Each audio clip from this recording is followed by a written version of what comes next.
Hello there. I'm Professor A, and welcome to TLP. I'm joined as ever by Professor Dogger, who is noisily chewing a bone, and by, on the other side of the world, Professor J. How are things on the other side of the world, Professor J? Oh, we're out of tune. I'm trying to tune. Things are good, thank you very much. Good, good. Today's chord, we are going to do the first chord from Isn't She Lovely by Stevie Wonder, Stevie Wonder. of course. Cracking. It's this bad boy. I see. I guess is a C sharp minor 7th. It's a really bright open chord, so it's used in that. It's also used at the beginning of Forest by A Cure. A Forest by The Cure. Yes. What one of those? Yes. Okay. But it's a cracker. It's a really nice one that you can. I don't play agree open, let it ring. with the way chords are named. I think they should be given proper names. Like that one could be Bob. That would be good. It's more of a Julie than a Right. Bob, but I see where you're coming from. Yeah, fair enough. Excellent work. Right, so this episode, number 4, which is actually being recorded as number 20-something, which is a bit confusing for all of us, is our first foray into something slightly different. And this is going to be based on one song only, but we are also reviewing the video for it, which is going to be fun, since we can't show you the video for it. In fact, I'd like to make a plea now. If anyone out there in YouTube land is a copyright lawyer and can actually inform us of what we can and can't do on this show. Obviously, we're not allowed to use naughty words because YouTube doesn't like that. But other than that, what we can do copyright-wise, that would be really helpful. So if anyone's out there, please reach out to us. Anyway, yeah, I meant them, not you. Anyway, yes, so the song we have chosen and the video to go along with it is a track called Bullets by a band called Archive. What do you know about Archive, Professor Joe?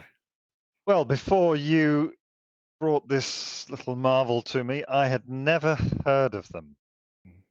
Had you heard of them? Yeah, well, I wouldn't have suggested the song if I hadn't, to be fair. Yes, I had.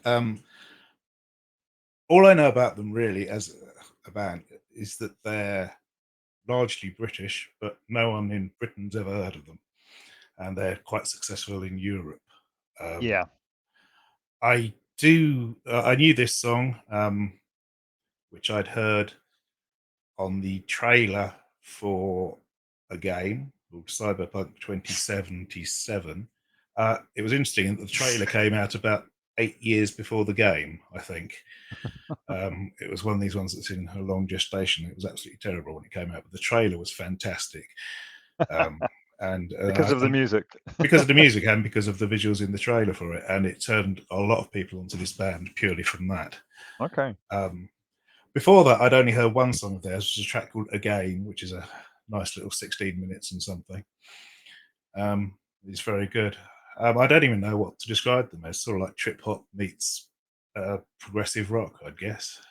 Well, let me give you a description, Absolutely. Professor A. Archive are a musical group based in London, England, whose music spans electronic, trip hop, avant-garde, post-rock, and progressive rock. Over their 28-year history, the band has released 12 studio albums and enjoyed established success throughout Europe. So it's kind of two guys, Darius Keeler and Danny Griffiths, who formed this group in 1994 with the rapper Roscoe John. If you look at the list of members and past members that I really like to do, at the minute there are Darius and Danny, who are kind of the main guys. You've got 1, 2, 3, 4, 5, 6, 7, 8, 9, 10 people listed as current members. They are touring, so you've got drums, bass, guitar, and then 1, 2, 3, 4, 5 vocalists. Right. And then former members, they have Roscoe John, this rapper that we mentioned. 1, 2, 3, 4, 5, 6, 7, 8, 9. 9 former members, including a harmonica player. Excellent. and one of my favorite instruments, the mellotron. Are you aware of the mellotron? It's not the same as a stylophone, is it? It's something different. No, it's very different. So the mellotron is it's an organy, keyboardy type thing, and they were first released in the like late 60s, early 70s. Right. And when they were released, I think the purchase value was something like 20,000 British pounds, which is essentially a million pounds today. And when you play the keys, you're actually, rather than playing like a normal piano as a little hammer that hits like a guitar string, that's how it works. And I have an organ downstairs, which is a wind organ piano. I'm not sure you had to mention my that. downstairs organ,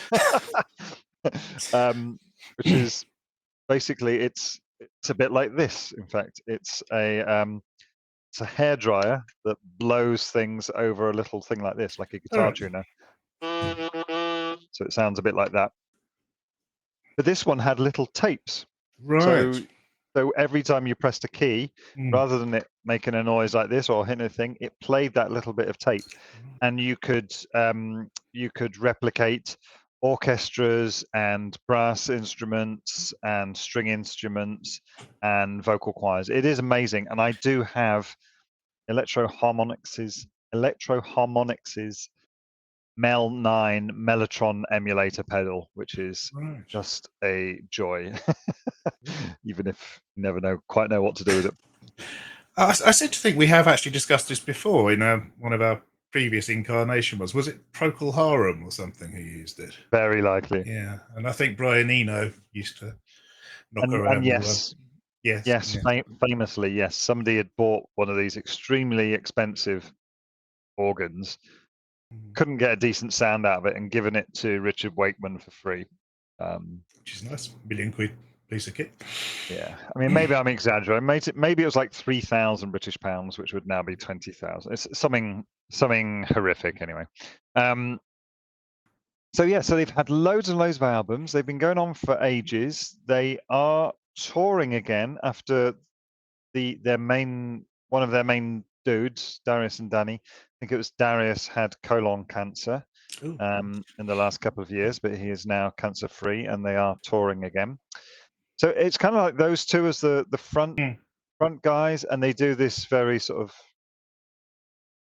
like you say, sort of dance music, post rock, prog rock. It's a bit of everything.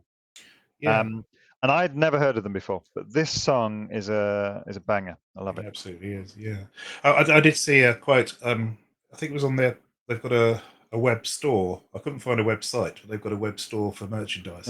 And at the bottom it said, "Archive is not a band; it is a collective." Okay. So that's how they see themselves. Yeah. So anyway, this song "Bullets" was the single from their album "Controlling Crowds" Parts 1 to 3. They then released a Part 4. It all sounds a bit strange to me, but this was a single from that, and there was a video produced by a company called Hello Charlie, who do a lot of music promos and other video production. And this was in 2009. Nice. Should have mentioned that. It was shot over 2 days inside a train carriage and on location somewhere else. It featured the actress Jane Weisner in the lead role. She's done a few films and been in West End musicals, that kind of thing. I recognised her for something. What did I recognise her from? I felt like I did. Yeah, she's Irish, I think, and she's been in several things which I had looked up but didn't write down. But I know she was in the West End production of the Sweeney Todd musical. I know where I recognise her from. What's that? She was in The Inbetweeners. She was an episode of The Inbetweeners that I've seen 100 times, so I'm sure that's where I've. Yeah, you're right. I remember seeing that on the IMDb page. She was also in an episode of Misfits, which was a great series. And Minder, and Casualty. Probably Stenders. Yeah. obviously, this is the lady in the image we've got at the bottom right. It was shot using RED. I don't know Ooh. what RED is, but it was shot using that. It's kind of this color. Thanks, mate. What would I do without you? Director of photography was a guy called Joel Devlin. He designed a moving lighting rig to simulate the motion of a train in transit.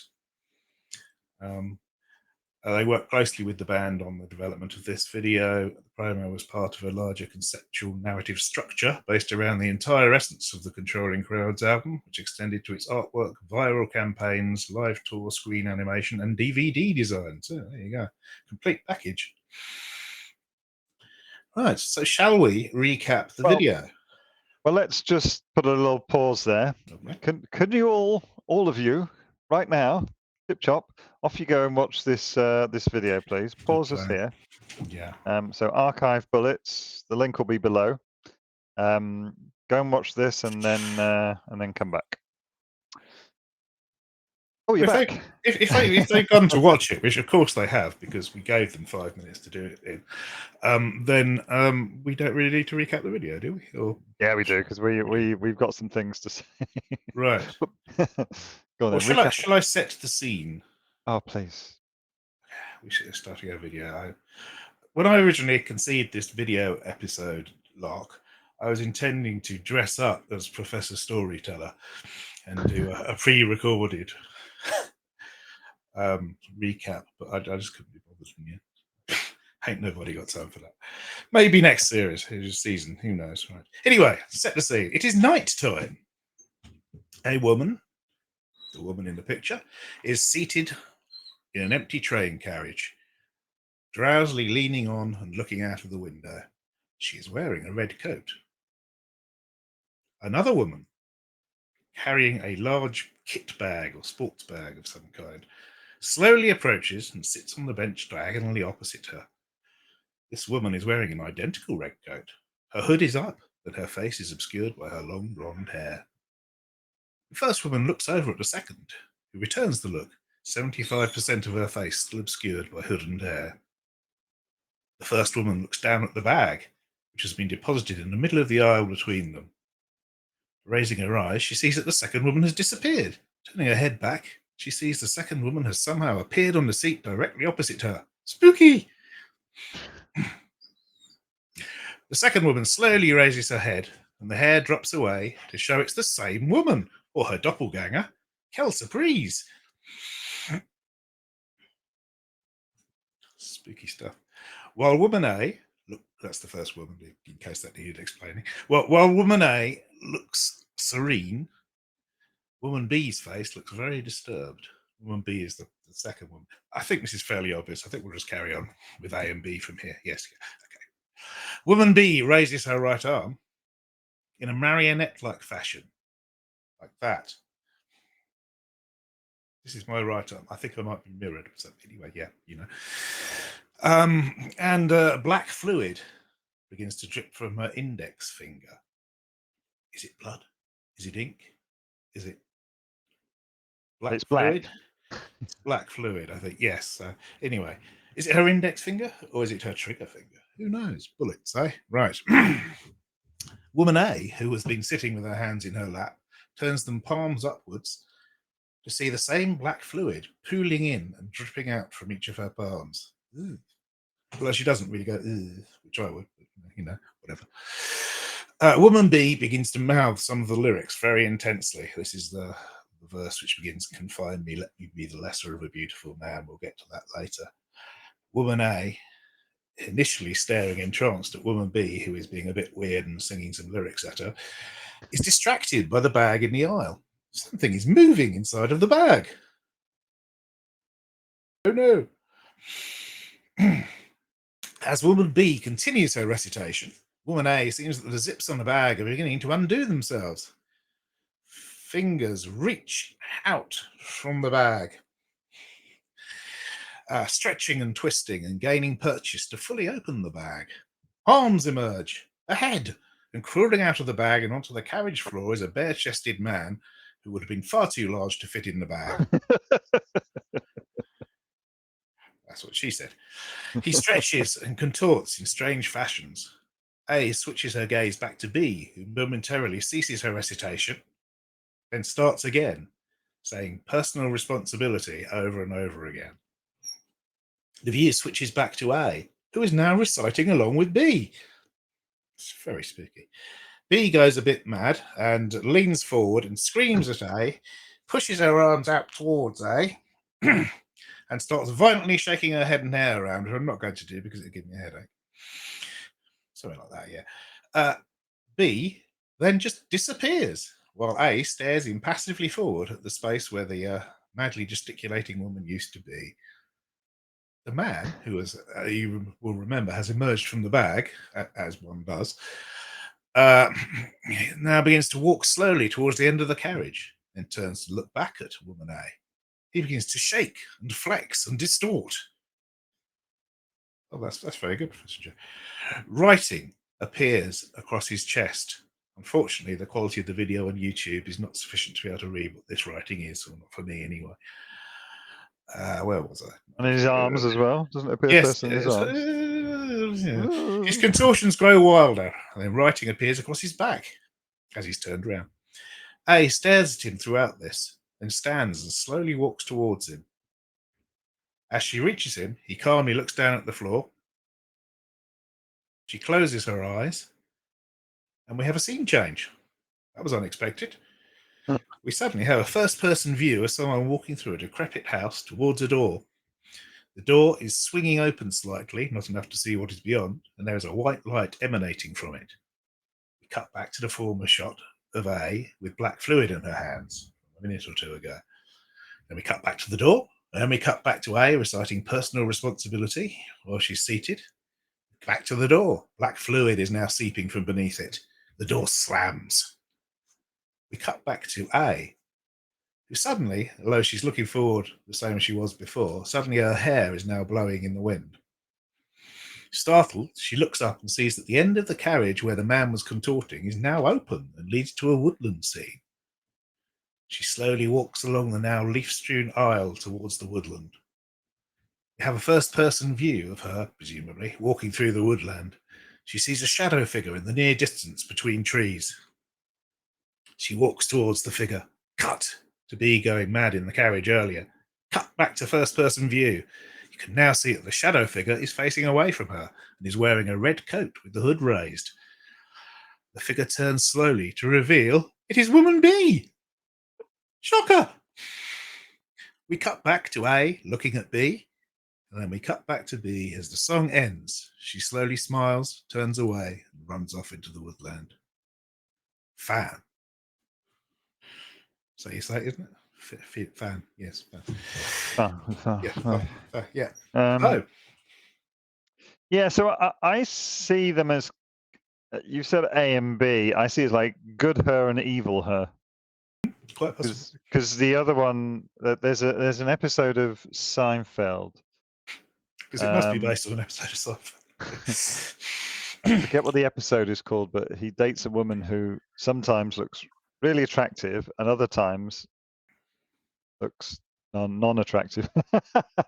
And she's got the same face, but she really looks different. You know, you could tell which one she is. That's my point. So it's like, yes, good her and evil her. I don't know if it's as much good and evil as sane and insane. Maybe. Yeah, that's also a good point. It really fits very well the music, which is this sort of pulsating, say techno. I don't know what to say, but let's say it's pulsating techno. Well, it's arpeggiated a lot. Yeah. And it starts off with synths and things, and then it ends with crashing electric guitars. It builds a lot. It really reminds me of a moment in my life. So I was on a train to Liverpool. Not surprising. Exactly. I was on a train to Liverpool. It was around the time when mobile phones first started having FM radios within them. And it was a Friday night. I was heading to see a friend in Liverpool. and I was listening to, whatever it was, Pete Tong or whoever who was doing the Friday night, this sort of music type stuff. And then suddenly all the lights went out on the train. They went over a piece where the power must have cut. And then for like a minute we were going really fast, and it was kind of through a residential area, so it felt like you were going really fast. It was dark, but you could see the lights outside, and there was this pumping music. It really, really reminded me of that. Yeah, oddly surprising. Yeah. Yeah. What do we think about the man in the bag?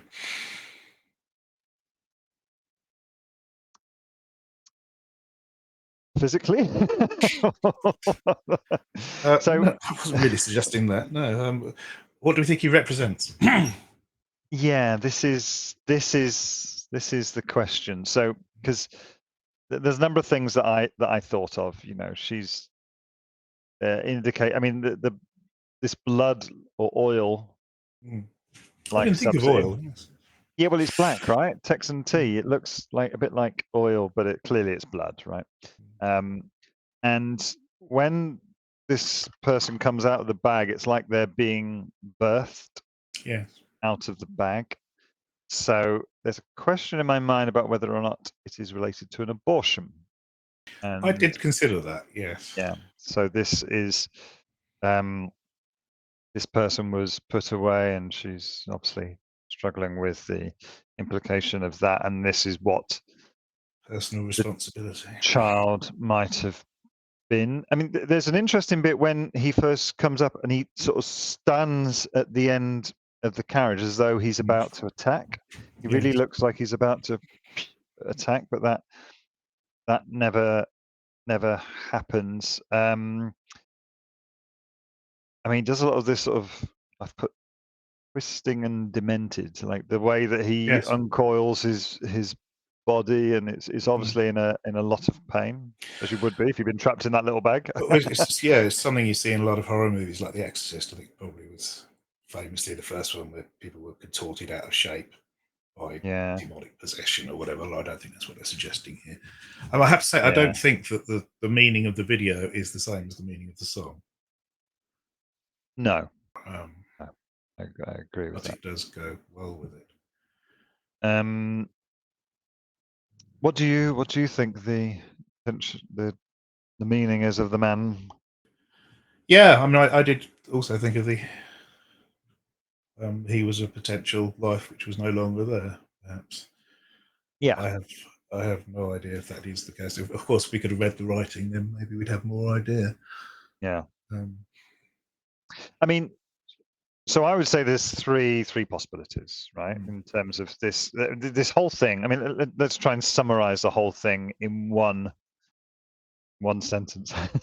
So there's she's on a train, she's going somewhere, and the evil or crazy or B version of her reminds her of this situation, which is trapped inside the bag, which has blood on her hands, which is a man. So I see it as three possibilities. The first being abortion, which I don't really see as a real possibility, except for the fact that the person is being birthed from the bag. yeah. That's what I thought. Second one is a relationship, which they were in, and she finished it, and she is struggling with coming to terms with that. And third one, that she killed him and dumped him, killed him in the house and dumped him in the woods or something. Yeah, I forgot about the house bit. That does. Yeah, I mean, if the door's slamming and the blood or whatever coming out from underneath it, Yeah. could well have been a domestic incident there. Yeah. Yeah. So Very true. I would come some way towards that domestic. Mm. I also wondered. I don't know if the time scale is right. Do you remember? I don't know if you were still in this country at the time, but do you remember there was a case? One of the people investigating whether Tony Blair's government had committed war crimes by Mm. the Gulf War, which may be relevant later, was found padlocked inside a bag like that, dead, obviously, and it was ruled that he'd committed suicide. I, Seriously, it was. Everyone says that's absolutely ridiculous. Of course, he was murdered by the security services, but no, he's committed suicide officially and then reached out. In which country was that? Yeah. Here, or there. Britain, UK. So I don't know if Yeah. it's anything to do with that. It would have been a similar time, but it might have been slightly after 2009. I'm not sure. It's Gareth, somebody I think his name was. Right. No, I don't remember. I don't remember. No. Oh well. So it could have been that. Should we move on to the song itself? Do you think? Why not?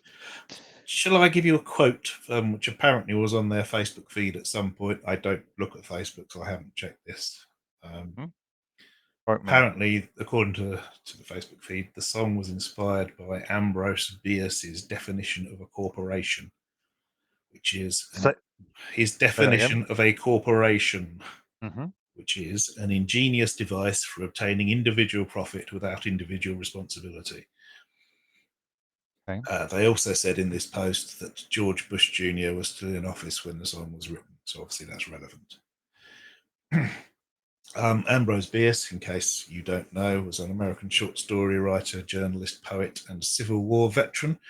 And his most famous book was The Devil's Dictionary, where he defined lots of things in slightly different ways to how it had been done before. And it's been named one of the 100 greatest masterpieces of American literature by the American Revolution Bicentennial Administration. So there you go.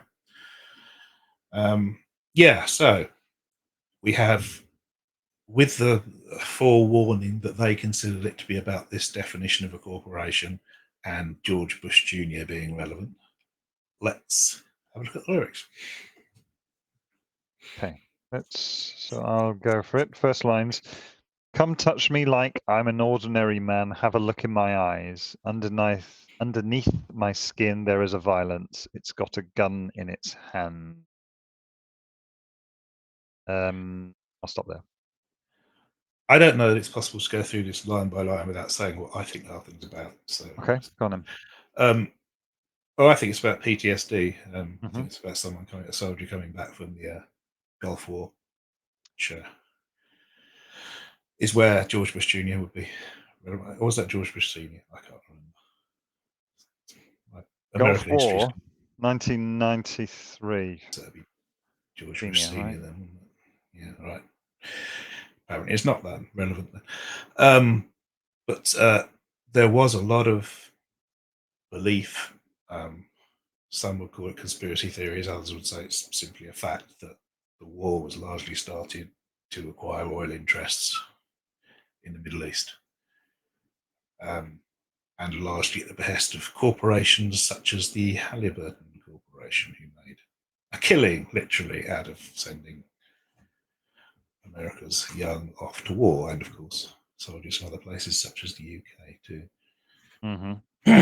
So I would say that's the relevance of the corporation. Yes. Quote. Yeah, I mean that really matches well with these lyrics. You know, come touch me like I'm an ordinary man. You know, someone who's come back from a conflict. Yes. Have a look in my eyes. Underneath my skin there is a violence. It's got a gun in its hand. You know, underneath the skin is, you know, the words are written under his arm, his chest, his back. Yeah, I mean, he's gone to war and come back, but he's not the same person anymore. He's still a soldier under the skin. Has the same feelings of violence about it. Yeah. So let's go for some more lyrics. So it's got a gun in its hand, ready to make sense of anyone, anything, blah blah blah. Yeah, there's a lot of repetition in this song, but it's done specifically to fit the arpeggios, I think. Yeah, it's very, very well done. I should also mention it. Well, obviously, everyone's got to listen to it, so we don't need to. But it's sung in a very sort of muted way, in that there's no highs and lows. It's just a sort of monotonal thing, which again can be sort of one of the effects of PTSD. I personally suffer from PTSD, although thankfully not from war, and it can be a sort of big numbing effect in certain cases. So I think that's what the tone of the voice he's saying. Yeah. Um, Anyone, anything, anyone, anything. yeah, he's ready to make sense. He'd like some sense made about the whole situation, and also he's ready to respond to any situation in the way a soldier would. So, Mm-hmm. Okay, some more words. Black holes living in the side of your face. Razor wire spinning around your blistering sky. Around your blistering sky. Bullets are the beauty of the blistering sky. Bullets are the beauty, and I don't know why. Personal responsibility. So there are some repeated bits in there, but this is the first time that we hear this phrase "personal responsibility," which takes about half the song. Yeah. But we should go back to the beginning of the bit you read. Yeah. Black holes living inside of your face. I don't know if this is just sort of darkness that's within him, or whether he's talking literally about bullet holes in someone's face. I don't know. But it's a sort of dark images that are sticking with him. Razor wire spinning around your string. So razor wire obviously is very much associated with war. It has a lot of military applications, restricted areas and things. And then I'm not quite sure about blistering sky. I guess it's just sort of a way of describing sky full of explosions and gunfire. Yeah, or even like Vietnam, right? The Agent Orange. Agent Orange, all that jazz, right? It's blisters the skin, right? If yes. got all the If there's some chemicals in the sky. Yeah. The bullets are the beauty of the blistering sky. A lot of people who are suffering from PTSD, specifically from combat situations, do find, although it's really messed them up, they do kind of glorify violence and guns and weapons and things. Yeah, sure. Develop an attraction to them. Yeah. So I guess that's. And then you wanted personal responsibility. Yeah. So in one version of the lyrics, I see personal responsibility. In another one, I see personal responsibility, insanity. What do you hear or see? I think the first couple of times around, it's just personal responsibility. Towards the end, when it repeats about 1 million times, some of them it's personal responsibility, and a second voice underneath says insanity. So they said at the same time, and then right at the end, I think the insanity changes to obscenity. I couldn't guarantee that. That's just how I hear it. Right. So, yeah. Personal responsibility. We haven't actually talked about it, have we? Obviously, it was mentioned in the Ambrose Bierce quote, which was a corporation being an ingenious device for obtaining individual profit without individual responsibility. So, individual responsibility being personal responsibility. I think it's also about in wars, probably not the Gulf War, but certainly world wars. The government often tries to motivate people by telling people it's their personal responsibility to join the fight and keep their country safe. Yeah. Kind of thing. And basically saying if you don't, then you're guilty of treason. Yes. So it's not personal responsibility, it's a collective responsibility, but it's being couched as a personal responsibility. Which, of course, puts a lot of stress on people. Sure. Okay, so that's kind of verse 1 and chorus. Let's go to sort of verse 2. It can be deemed thus. Confine me, let me be the lesser of a beautiful man, without the blood on his hands. Come and make me a martyr. Come and break my feeling with your violence, with the gun on my head. Cheery stuff, huh? Yeah. And obviously, I think he's saying that he's come back from the war as less than he was before, which was, in his opinion, a beautiful man without blood on his hands. I'm not entirely sure about confine me, but perhaps he's saying he needs to be locked up. I don't know about that. Come and make me a martyr. Obviously, soldiers are encouraged to die for their country. Come and break my feeling. a lot of armed forces are given training which is intended to desensitize them to violence and death. So let's break my feelings, although it doesn't say the S. With your violence, with the gun on my head, I'm just saying, gun's pointing at him. If he doesn't do his job, pointing the gun at someone else, I think. Yep. Yeah. Yeah, and then the next bit after the gun on my head is ready to take out anyone, anywhere, anyone, anywhere. Yeah. So it's just he's conditioned now to respond to any potentially violent situation by lethal force. Yes. Yep. It's not much fun, PTSD, I can tell you that. Yes, it's obviously worse for some than others. And that, I believe, is it. Yeah. Well, there's about another 3.5 minutes of blistering skies and personal responsibilities. Yes. Yeah. In terms of unique words, there are.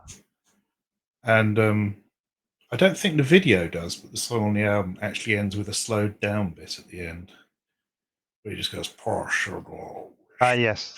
A few times. Yeah. Yes. So how well do you think it relates to the video? Well, I think they've intentionally done a different story for the video. Right. But I think there are references to it in that the two parts of the lady in the train carriage are the two. I represent the two parts of the PTSD victim, and she has obviously been through a trauma. Well, one half of her has anyway. And you have the blood on your hands when she's showing the blood on her hands, or oil or whatever, as you said. Yeah. So I mean, there are links, but I think they decided they didn't want to tell a war story and tell a sort of horror movie story instead. Yeah, I think so. And I think it's very well done. It's a great video. I think it's an incredible video. Can we just, before we jump off, would you like to guess how many words and how many of those are unique, Professor A? We have to do this for everything now. There's a lot, aren't there? It's got to be 400 words and 70 unique. Well, that is very impressive, Professor A. There are 375 words, of which 75 are unique. Yeah, he's with that. That's pretty good. Pretty good. Yeah. So anyway, for anyone out there who didn't go and watch the video when they were instructed to, which is just unacceptable behaviour, frankly, we expect you to watch it before the next episode. Do you have anything else to say, Professor J? Nope. Okay, well, I'm now going to consult my roadmap and my memory because I'm trying to tell you what you're going to get next, and I'm not 100% sure. What was the episode that was meant to come after this one if we'd done them in the right order? Is it the first one of your first choice? I think it is, isn't it? Which would be... I think we'll be back next week with episode 5, Sisters of Mercy Part 1. I can't be sure, but that's probably what's going to happen. Anyway, it's been lovely spending this time with you, ladies and gentlemen. Please give us a like, give us a subscribe, and we'll see you next time. Bye-bye. Bye-bye.